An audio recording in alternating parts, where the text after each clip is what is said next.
Hello guys, today I'm showing you how to activate Bandicam or screen recording software. First of all, you need to download this given file from the link provided in the description.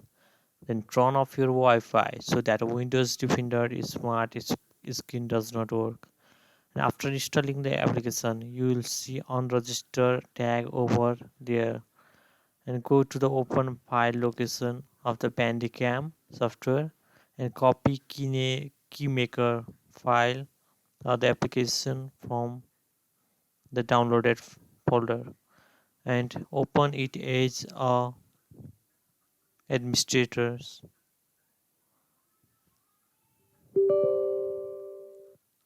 Now you can add any random email over here to activate the Bandicam.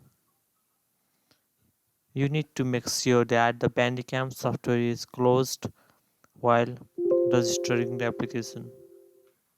Thank you.